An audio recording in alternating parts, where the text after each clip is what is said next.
Hello guys and welcome back into a new brand video. In today's tutorial, I'm going to show you how to add variation or color variations in WooCommerce. So make sure to watch the video to the end and follow these simple steps.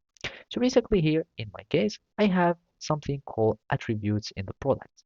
And basically, you can start creating attributes that are variations. So as you can see, for example, in my color, I have the variation black, green, red, and white, etc. And to add these variations, you will need to have a plugin that would be included with the products so you can have attributes in your WooCommerce products. So basically, the plugin is this one.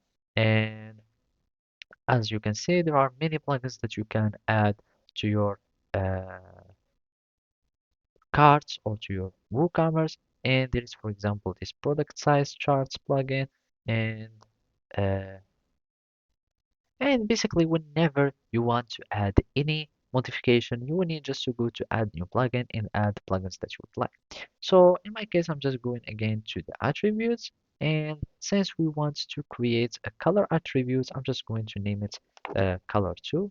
And basically, this is my attribute or color 1.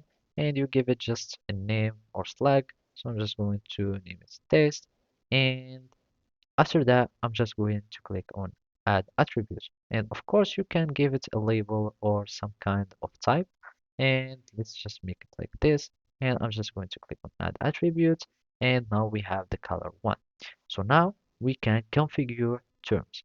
So from here, you can add the elements that you would like. So for example, I'm going to add purple or turquoise or whatever you like. I'm just going to click on add color one and I can add pink, and from there you can attribute these you can add these attributes to the products and they will have these variations. So basically that's it. Thank you for watching and see you next time.